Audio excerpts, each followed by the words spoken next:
ఈ ప్రపంచానికి మరుగైన జ్ఞానం, నలిగిన జీవితాలను వెలిగింపచేసే జ్ఞానం, జీవాహారాన్ని అనుగ్రహించే జ్ఞానం, చుంటి తేనె ధారల కన్నా మధురమైన జ్ఞానం, అపవాది బాణాల నుండి హృదయాన్ని కంచెగా కాపాడే జ్ఞానం, మహోన్నతుని చేరుటకు మార్గాన్ని చూపే జ్ఞానం, ఆహుతవ్వబోతున్న ఆత్మలను నరకం నుండి రక్షించే జ్ఞానం, శాశ్వతానందాన్ని నింపే జ్ఞానం, దేవునికి దగ్గర చేసే జ్ఞానం, మహా సైన్యములకు అధిపతి అయిన మన తండ్రి పట్ల భయభక్తులను నింపే జ్ఞానం.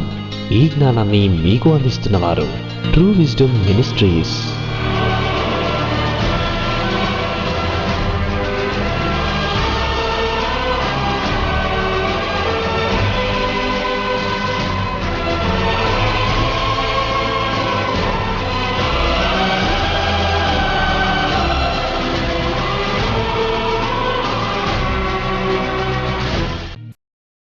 ప్రార్థన చేసుకుందామండి.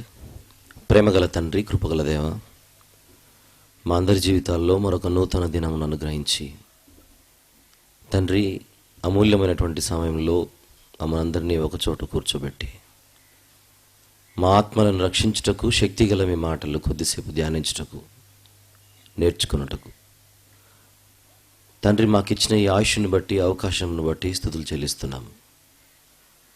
ఈ మాటలు వినుటకు సిద్ధంగా ఉన్న మీ పిల్లల్ని ఈ మాటల చేత మరింత బలపరచమని, మా అందరి ప్రయోజనం కొరకు ఈ మాటలు మా హృదయాలలో విత్తబడుటకు కృప దయచేయమని మీ ప్రియకుమారుడు, మా అందరి ప్రభు, ప్రియరక్షకుడైన యేసు ప్రభు వారి పవిత్రమైన నామంలో ఈ ప్రార్థన వినయంతో సమర్పిస్తున్నాను తండ్రి.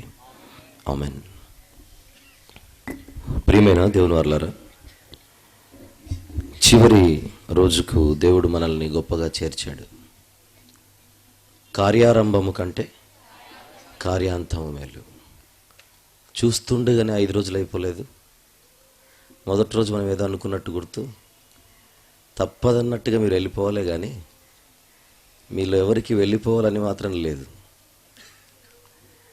కానీ తప్పదు.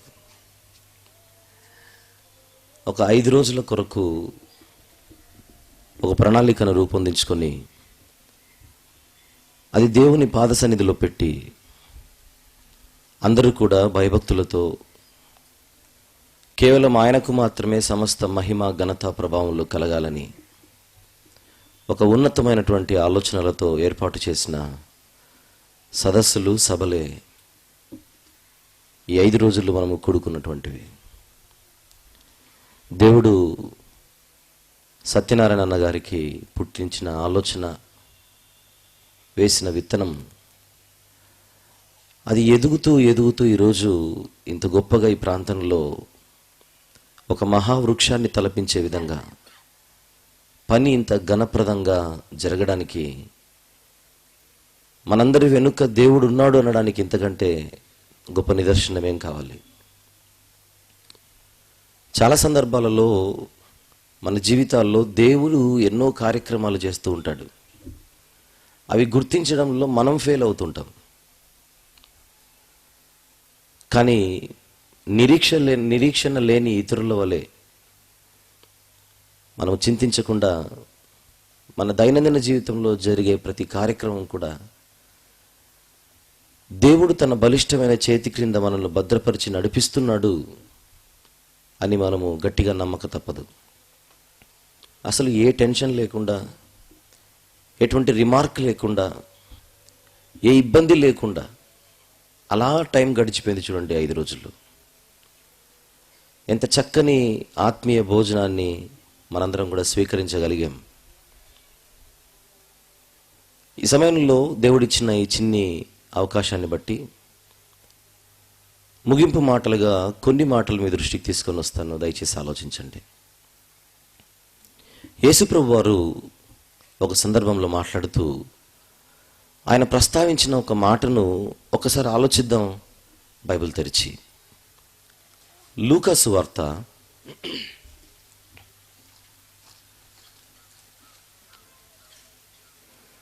16వ అధ్యాయం. లూకా సువార్త 16వ అధ్యాయం 8వ వచనంలోని ఈ మాటను ఒక్కసారి ఆలోచిద్దాం అందరం కలిసి.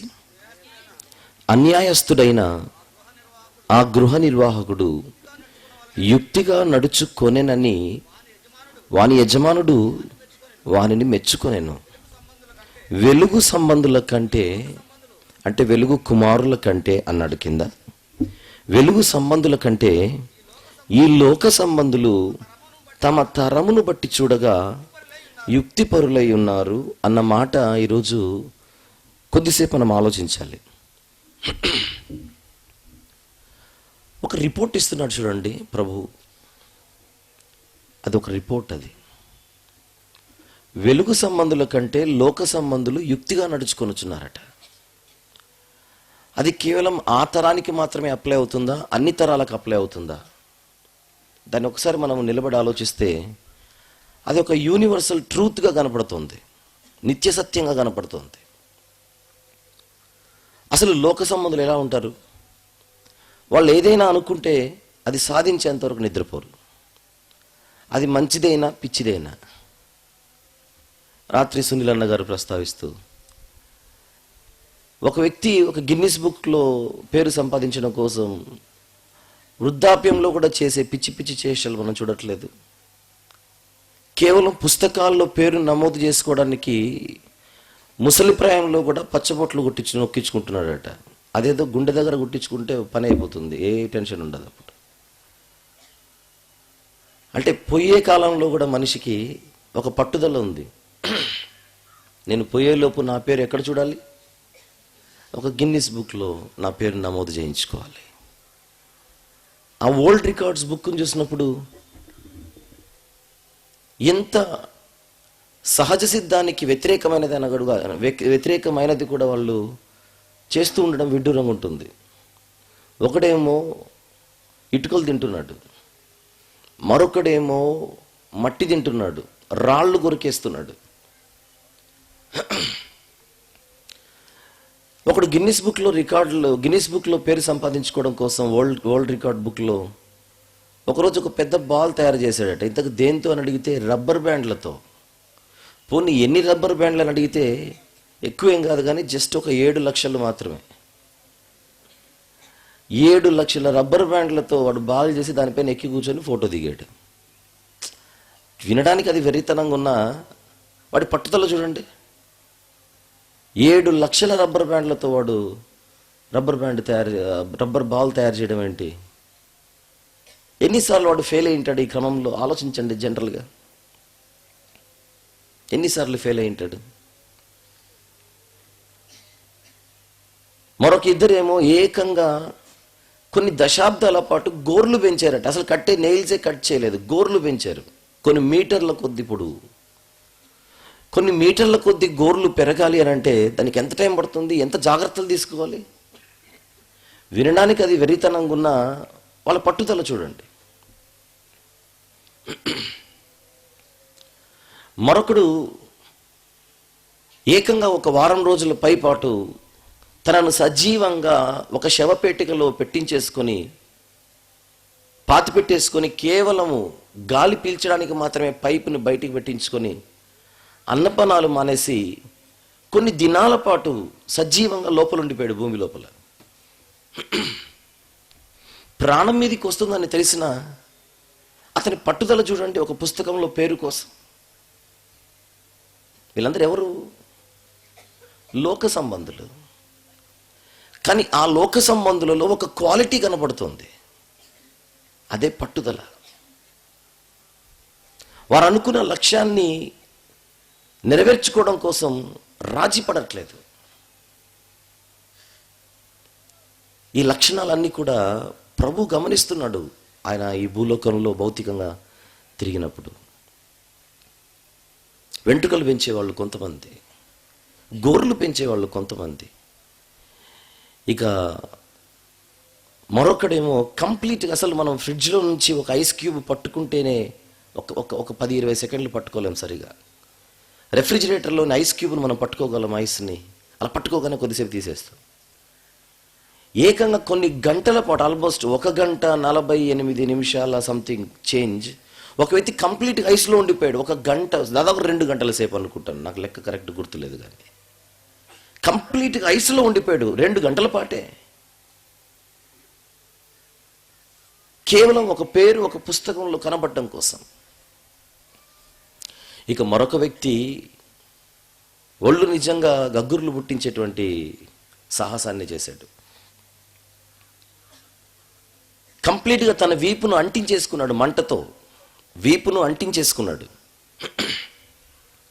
2 చేతులను గుర్రానికి కట్టించుకున్నాడు. ఆల్మోస్ట్ ఒక 1/2 కిలోమీటర్ మేరకు, ఒక ఆల్మోస్ట్ కొన్ని 500 మీటర్ల మేరకు ఆ గుర్రం చేత లాగించుకుంటున్నాడు నేల మీద. ప్రాణమే పోయే పరిస్థితి కదా. కానీ ఏంటి పట్టుదల? ఎలాగైనా సరే ఇది చేసి ఒక పుస్తకంలో నా పేరు కనపడాలి. ఎన్నో కొన్ని వందల వేల అడుగుల దూరంలో పైకి బెలూన్లు వెళ్తాయి. పైకి ఒకడు ఏకంగా ఒక బెలూన్ నుంచి ఆకాశంలో మరొక బెలూన్కి దాటాలనుకున్నాడు. దీనికి దానికి మధ్య ఒక లాగ్, ఒక మొద్దును వేయించుకున్నాడు. అంత పైన ఎత్తులో ఆకాశంలో ఈ బెలూన్ నుంచి ఆ బెలూన్కి నడుచుకుంటూ వెళ్తున్నాడు. కాలు జారి కింద పడితే ఇక శవం వెతికినా కూడా దొరకదు. ఇలాంటివి ఎన్నో మనం వింటున్నాం. అవి చూసి నవ్వుకుంటున్నాం, కానీ గమనించాల్సినవి కూడా కొన్ని గమనించాలి. అక్కడ పిచ్చి ఉన్న ఆ పిచ్చిలో పిచ్చి పట్టుదల ఒకటి ఉంది చూడండి. ఒక పుస్తకంలో పేరు కనబడాలనేటువంటి ఒక దాహం ఉన్న ఆ వెరితనంలో కూడా ఒక పట్టుదల కనపడుతుంది. ఆ పట్టుదలే వారిని గమ్యానికి చేరుస్తుంది. చిన్నవి ప్రస్తావించాను. కొంచెం సీరియస్గా ఆలోచించవలసినవి లోకంలో ఎన్నో ఉన్నప్పటికీ కొన్ని మీ ముందు ప్రస్తావిస్తాను.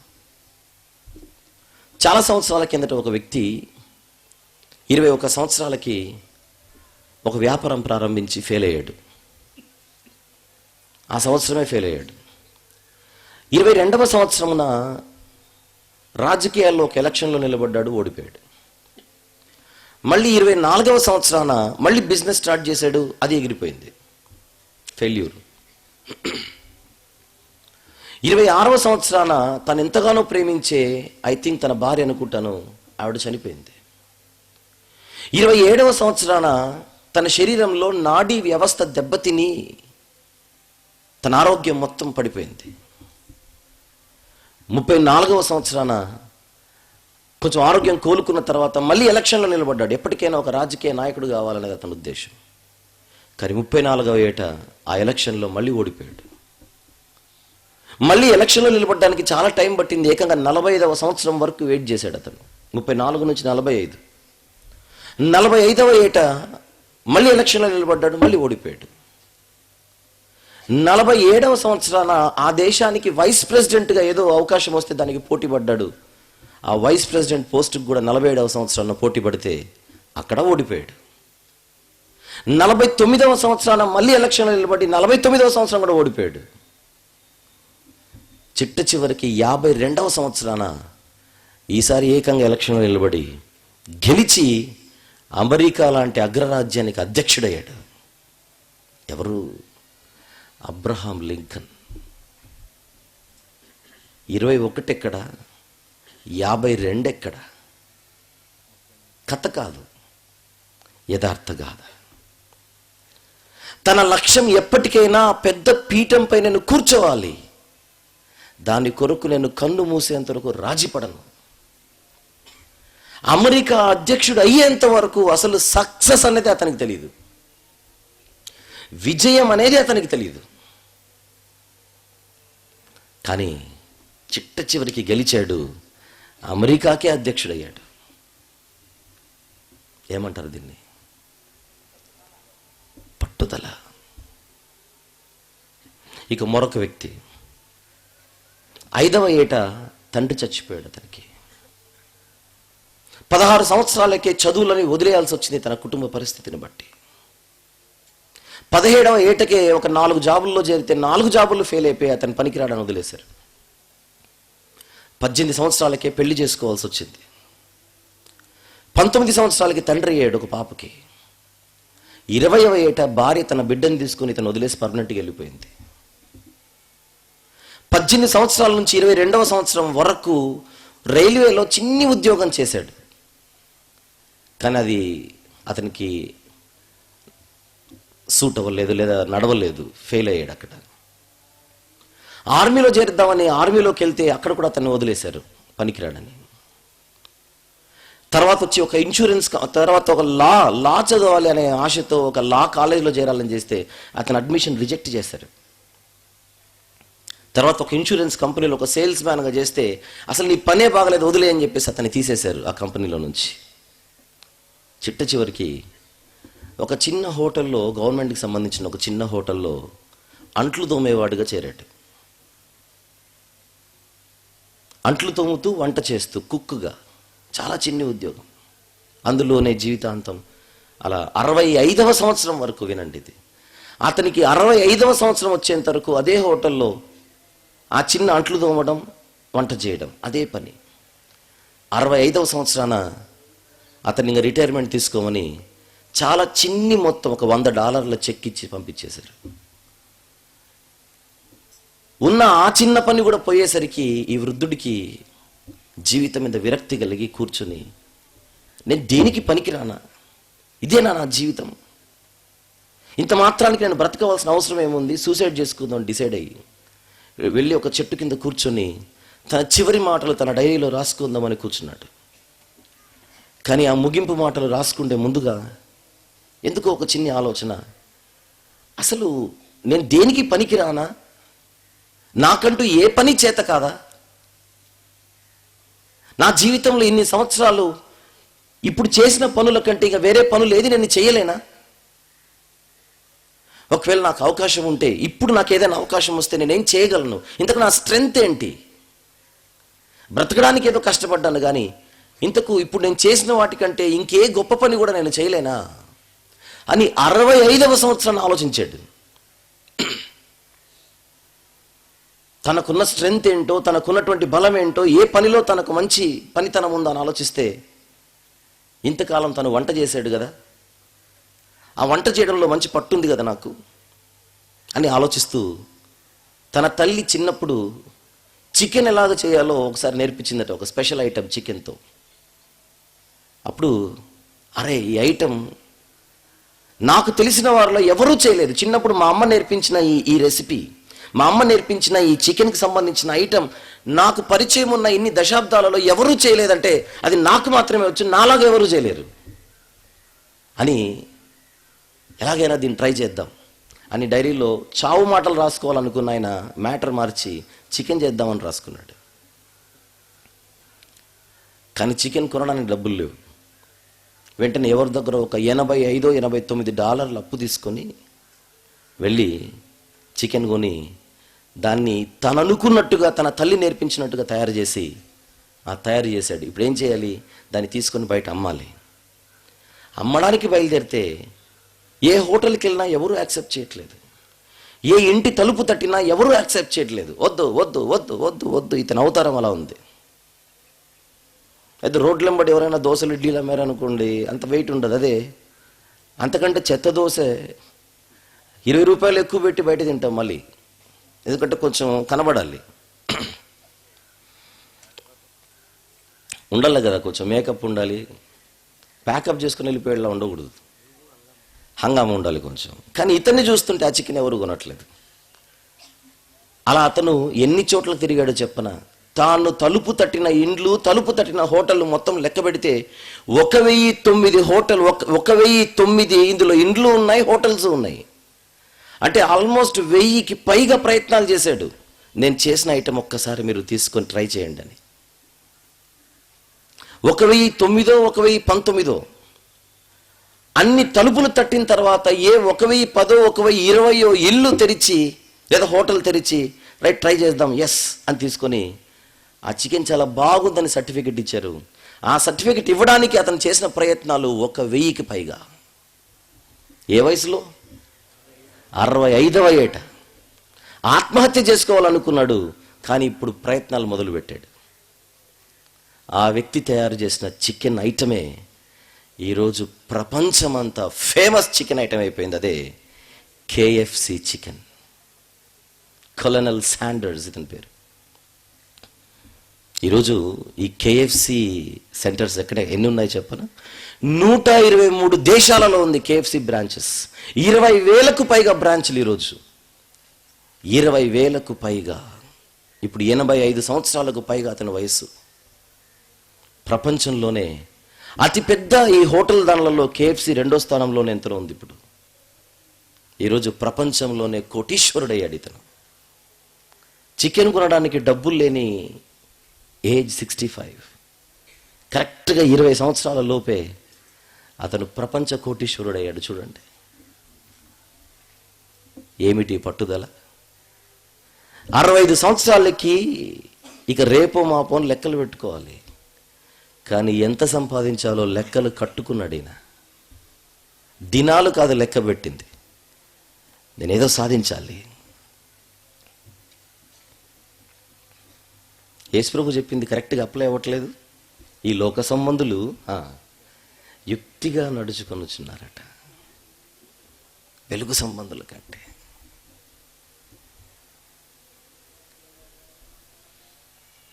మనకు కూడా పరలోక ప్రయాణం ఉంది కదా, కానీ అక్కడికి చేరాలి, ఎలాగైనా సరే అక్కడ అడుగు పెట్టాలనే పట్టుదల గురించి మనం ఆలోచిస్తే నిజంగా వీళ్ళతో పోటీ పడగలం మనం? చెప్పండి. ఎన్నిసార్లు ప్రార్థన చేసినా దేవుడు మా మాట వినట్లేదండి. ఎన్నిసార్లు చేసావు ఇంతకు? 3 సార్లు. 3 సార్లకే ఎన్నిసార్లు అంటే 1000 సార్లు చేసిన ఏమనాలి?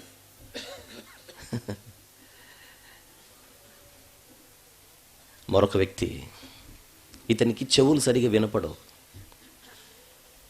పార్షియల్లీ డెఫ్. సగం వినపడుతుంది, సగం వినపడదు. తన తల్లి చిన్నప్పుడు స్కూల్లో జరిపిస్తే ఆ బిడ్డకు చదువు చెప్పలేక ఒకరోజు టీచర్ ఒక స్లిప్లో ఒక మాట రాసి తల్లికి పంపించింది. Your son is two stupid to learn something, so get him out of the school.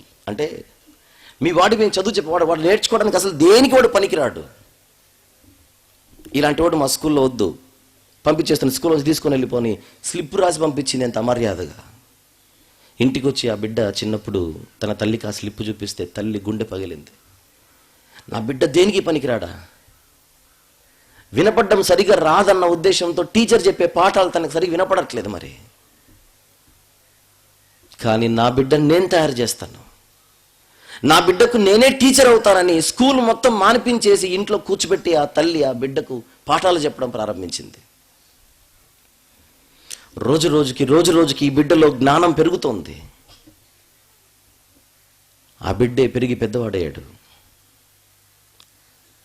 తన జీవితంలో ఏదో ఒక కొత్తది, ప్రపంచ చరిత్రలో ఎవరూ కనిపెట్టనిది నేను కనిపెట్టాలనుకున్నాడు. ప్రయత్నాలు మొదలుపెట్టాడు. ఆ ప్రయత్నాల్లో ఆ ఎదిగిన బిడ్డ ఎన్నిసార్లు ఫెయిల్ అయ్యాడో చెప్పనా? ఎక్కువ సార్లు ఏం కాదు, జస్ట్ 10,000 సార్లు మాత్రమే. 10,000 సార్లు అతను ఫెయిల్ అయ్యి 10,000 అటెంప్ట్స్ అయిన తర్వాత అతడి ప్రయత్నం అద్భుతంగా సక్సెస్ అయింది.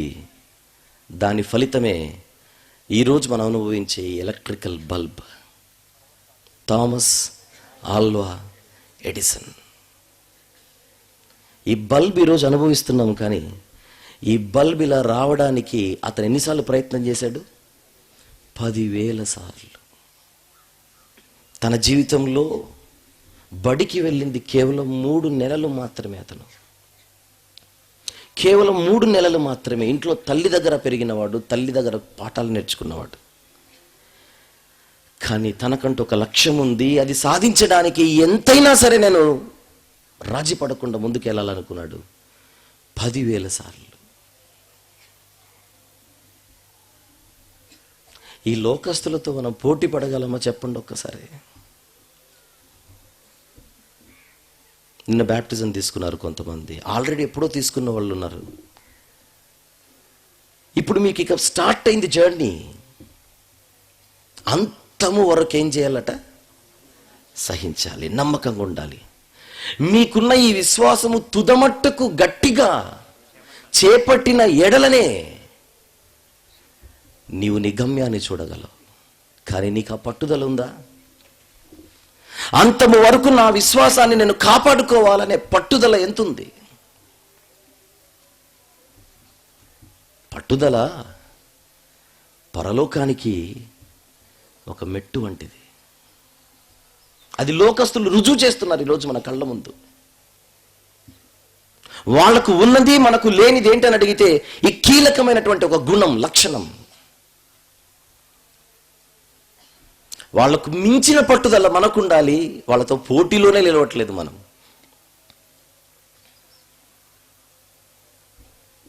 అందుకే కొన్ని వచనాలు బైబిల్లో ఈ పట్టుదల కోసం చెప్పబడిన మాటలు దయచేసి రాసుకుని ఇంటికెళ్ళి దయచేసి మీరు చదవాలి.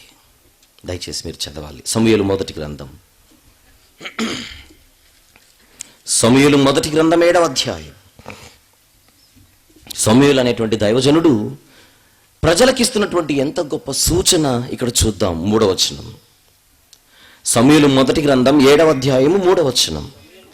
సమూయేలు ఇశ్రాయేలీయులందరితో ఇట్లా నేను మీ పూర్ణ హృదయముతో యెహోవా యొద్దకు మీరు మళ్ళు కొనిన ఎడల అన్య దేవతలను, అష్టారోతు దేవతలను మీ మధ్య నుండి తీసివేసి ఏం కలిగట? పట్టుదల కలిగి యెహోవా తట్టు మీ హృదయములను త్రిప్పి ఆయనను సేవించుడి. పట్టుదల కావాలి, మీకు పట్టుదల కావాలి. సామెతల గ్రంథం 4వ అధ్యాయం చూద్దాం. మరొక వచనం.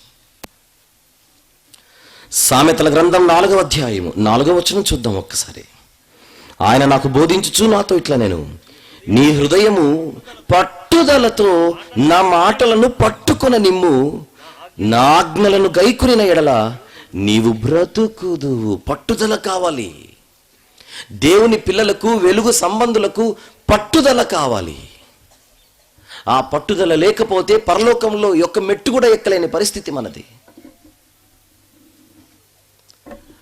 2 రోజుల కిందట మనం ఒక పాఠాన్ని వింటున్నప్పుడు యెహోషువ కాలేబుల గురించి మనం మాట్లాడుకున్నాం కదూ.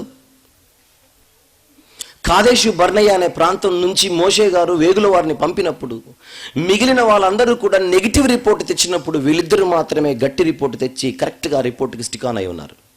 అందులో ప్రత్యేకించి కాలేబు గారి గురించి ఒక మాట. అంతమంది వ్యతిరేకిస్తున్నా, ఆ ప్రదేశాన్ని మనం ఆక్యుపై చేసుకోలేమని చెబుతున్నా, ఈ కాలేబు గారిలో ఒక పట్టుదల ఉంది. లేదు, దేవుడు మనతో ఉన్నాడంటే ఈ అమోర్లు ఎంతటి వారు, ఆ పాయింట్కి అసలు రాజీ పడట్లేదు కాలేబు గారు.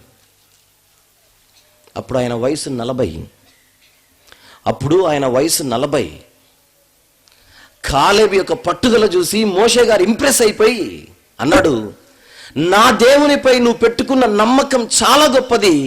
ఇదిగో కనాను దేశాన్ని రేపు దేవుడు ఇశ్రాయేలులకు ఇచ్చినప్పుడు, ఈరోజు ఏ దేశాన్నైతే, ఏ ప్రాంతాన్నైతే నువ్వు వేగు చూడ్డానికి వీళ్ళతో కలిసి వెళ్ళావో ఆ విషయంలో నీకున్న విశ్వాసం గమనిస్తుంటే నేను నీకు ఒక హామీ ఇస్తున్నాను.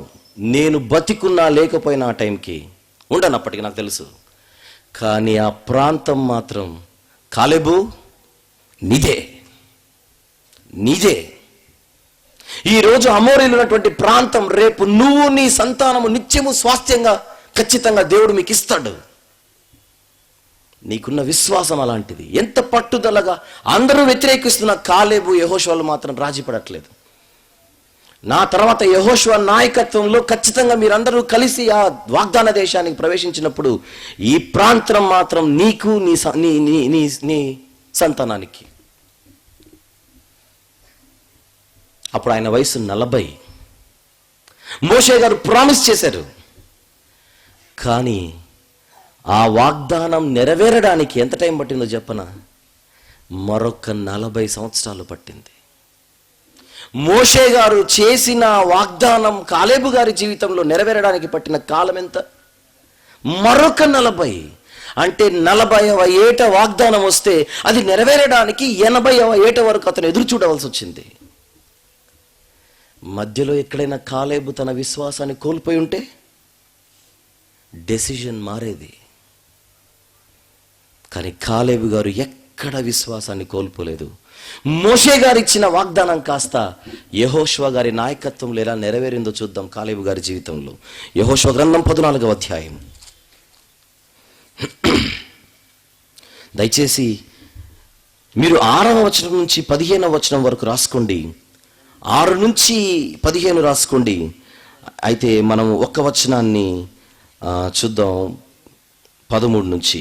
యెఫున్నె కుమారుడైన కాలేబు ఇశ్రాయేలీల దేవుడైన యెహోవాను నిండు మనసుతో అనుసరించువాడు గనుక యెహోషువ అతనిని దీవించి అతనికి హెబ్రోనును స్వాస్థ్యముగా ఇచ్చెను.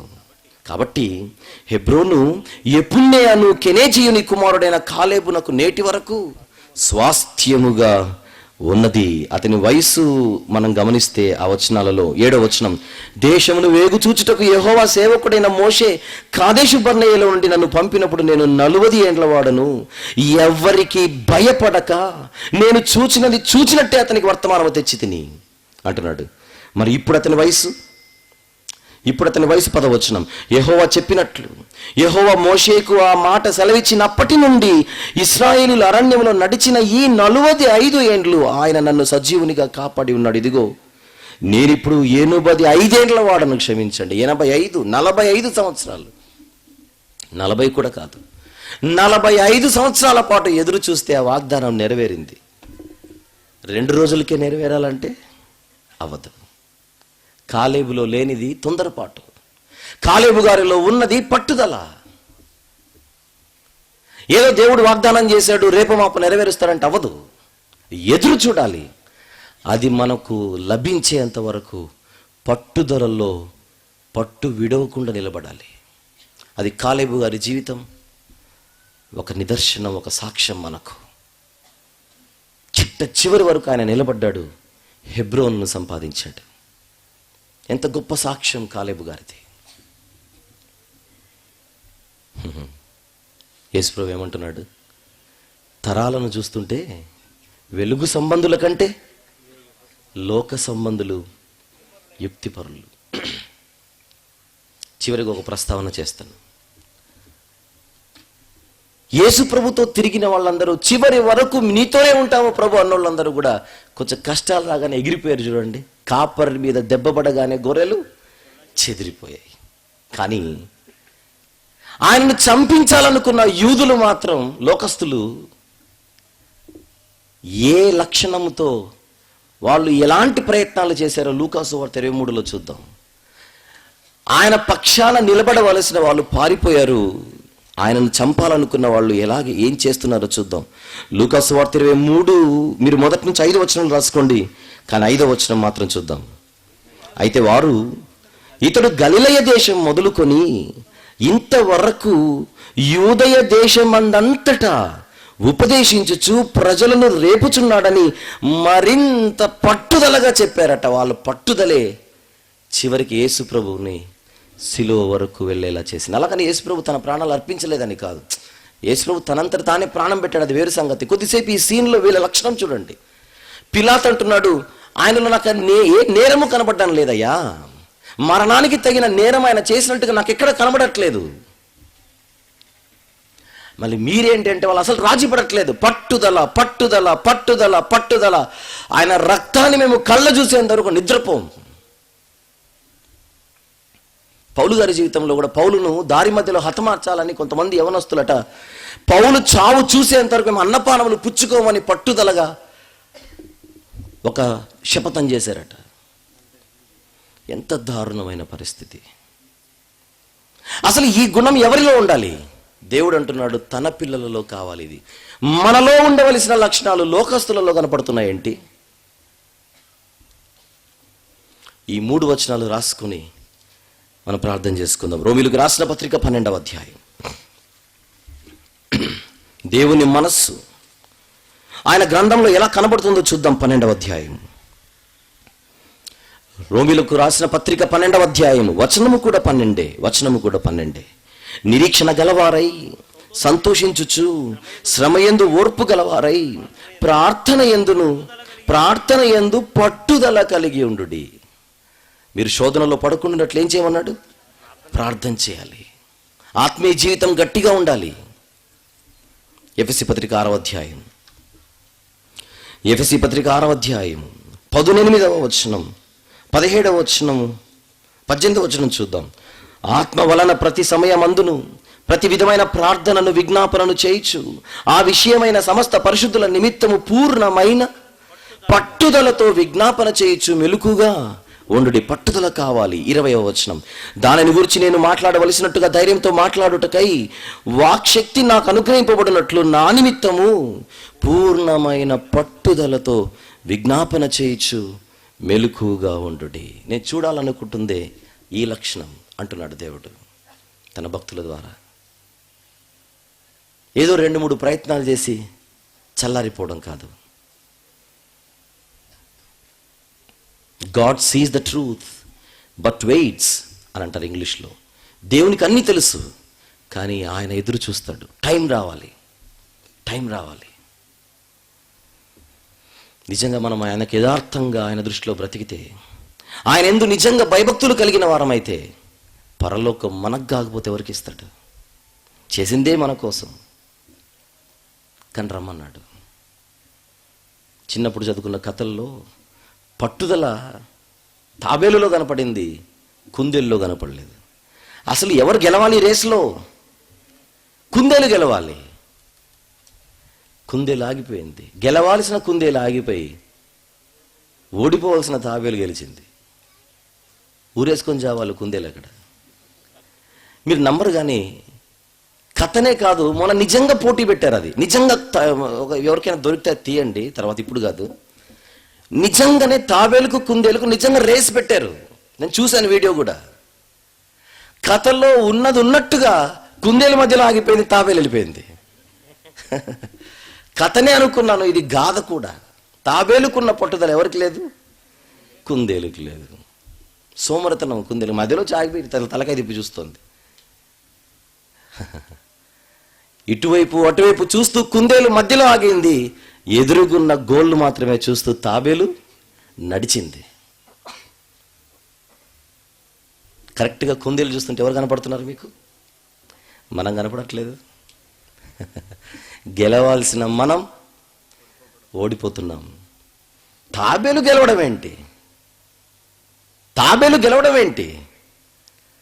లోకస్తులు గెలవడం ఏంటి?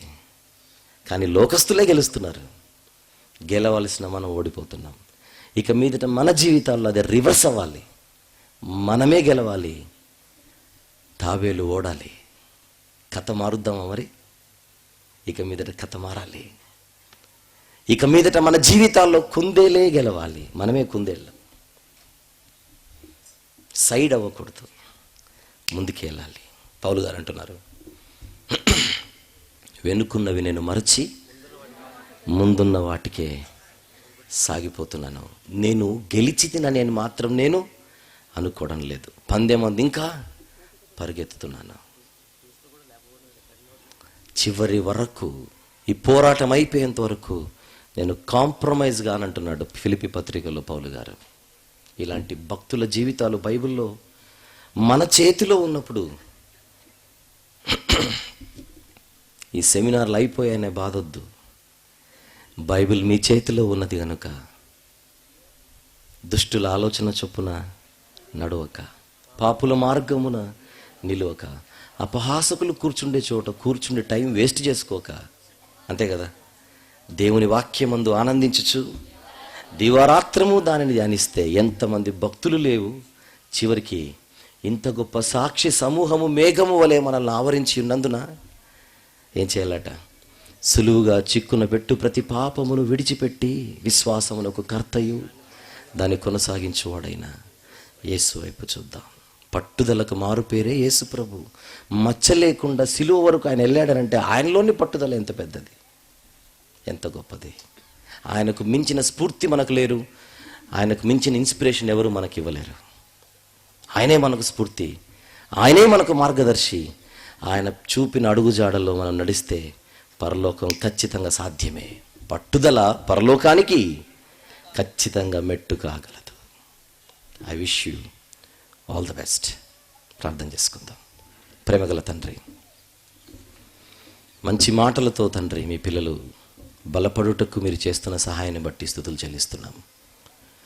ఒక రకంగా ఈ సెమినార్ ఇంత దిగ్విజయవంతంగా పూర్తవ్వడానికి గల కారణం తండ్రి మీ పిల్లలలోని పట్టుదల. ఎన్నో ప్రతికూలమైనటువంటి పరిస్థితులు చుట్టూ ఉన్నా రాజీ లేని ప్రయత్నాన్ని చేసి కార్యారంభము కంటే కార్యాంతము మేలని తండ్రి వారి ప్రయత్నాలలో, వారి కృషిలో రుజువుపరిచినందుకు తండ్రి మీరు ఆనందిస్తున్నారని విశ్వసిస్తున్నాం. తండ్రి, ఇక్కడున్న ప్రతి ఒక్కరూ కూడా ప్రతి కార్యక్రమానికి కారకులు. ప్రత్యేకించి టీజీఎం నాయకులందరినీ పేరు పేరున జ్ఞాపకం చేసుకొని వారి నాయకత్వంలో మరింత గొప్పగా విశ్వాసులు ముందుకు సాగుటకు సహాయం చేయండి తండ్రి. వారి వెనుక ఉన్నటువంటి అనేక మంది తండ్రి బృందం తండ్రి, అందులో ఉన్నటువంటి విశ్వాసులు ఎంత గొప్ప సహకారాన్ని నాయకులకు ఇస్తూ వినేము కలిగిన వారై విధేయతతో పెద్దల మాట వింటూ మాదిరికరంగా ఎంతోమందికి నిలుస్తున్న పరిస్థితి. వారికి రావాల్సిన దీవెనలను అనుగ్రహించండి తండ్రి. ప్రత్యేకించి సత్యనారాయణ అన్నగారి కుటుంబం తండ్రి, మరి కుటుంబ యజమాని కళ్ళ ముందు కనిపించకపోయినా మిమ్మును యజమానిగా పెట్టుకొని ఆ కుటుంబం ఇంత గొప్పగా నిలబడడం తండ్రి, అది కేవలం మీ వాక్యం ఇచ్చే ఆదరణ, మీ వాక్యం ఇచ్చేటువంటి బలమని మేము ఎరిగి ఆనందిస్తూ ఆ కుటుంబ పక్షాన ప్రార్థన చేస్తున్నాం తండ్రి. కుటుంబ అక్కర్లన్నీ కూడా తీర్చి మరింత బలపరచమని ప్రార్థిస్తున్నాం ప్రభు. మరి మీ మాటలు విత్తుటకు తండ్రి, సునీల్ అన్న గారిని ఆరోగ్యంగా మీ పిల్లల మధ్యకు చేర్చి ఎన్నో ప్రాంతాలలో ఎంతో మందికి విలువైన ఉన్నతమైన మీ మాటలు విత్తుతూ వెలుచుండగా తనకు మంచి ఆరోగ్యం అనుగ్రహించమని, మరింత గొప్పగా మీ పరిచర్యలో బలంగా వాడుకోనమని తండ్రి, ఇచ్చినటువంటి గర్భఫలాలు ఇచ్చినటువంటి భాగస్వామి వారు కూడా తండ్రి తన కళ్ళెదుట మీరు ఆనందించేలా తనకు గొప్పగా సహకారం అందిస్తూ బిడ్డలిద్దరూ కూడా బలవంతుని చేతిలోని బాణములు వంటిగా పిల్లలు ఎదుగుటకు సహాయం చేయండి. మీ చిత్తమైతే మేము మరొకసారి కలుసుకొని ఈ ఆత్మీయ సహవాసంలో ఆనందిస్తూ మీ వాక్య సన్నిధిలో మేము సంతోషించుటకు మరొకసారి మమ్మల్ని చేర్చమని, మా అందరి పట్ల మీరు చేయబోతున్న ప్రతి మేలును బట్టి స్తుతులు చెల్లిస్తూ మీ ప్రియకుమారుడు మా అందరి ప్రభు ప్రియ రక్షకుడైన యేసు ప్రభు వారి మహోన్నతమైన నామములో తండ్రి మరొక్కసారి మా స్తుతులన్నిటినీ కలిపి అతి వినయముతో తలదించి మీ పాద సన్నిధిలో ఈ విన్నపములన్నీ సమర్పిస్తున్నాను తండ్రి. Amen, amen. Thank you very much. True wisdom ministries లో భాగమైన ట్రూ విజ్డమ్ ట్రైనింగ్ సెంటర్ 6 సంవత్సరాల నుండి 19 సంవత్సరాల వయసు గల పిల్లలకు రెగ్యులర్ ఎడ్యుకేషన్ తో పాటు బైబిల్ ఎడ్యుకేషన్ ని కూడా అందిస్తున్నది. వీటి వివరములు మరియు మా ఇతర పరిచర్య వివరములను మా అఫీషియల్ వెబ్సైట్ www.truewisdomtv.com లో పొందగలరు. బ్రదర్ ఆర్ వంశీ గారు మాట్లాడిన ఎన్నో అద్భుతమైన ప్రసంగాల డివిడీలు సిద్ధంగా ఉన్నాయి. డివిడీల కోసం మీరు సంప్రదించవలసిన ఫోన్ నంబర్లు 04065554355 లేదా 8106882392. గమనిక, ప్రతి ఆదివారము మధ్యాహ్నము 2:30 నుండి 5 గంటల వరకు ఇంగ్లీష్ ఆరాధన కార్యక్రమము మరియు ప్రతి ఆదివారము సాయంత్రము 5:30 నుండి తెలుగు ఆరాధన కార్యక్రమము YMCA సెకండరీ బ్యాండ్ నందు జరుగును. అందరూ ఆహ్వానితులే.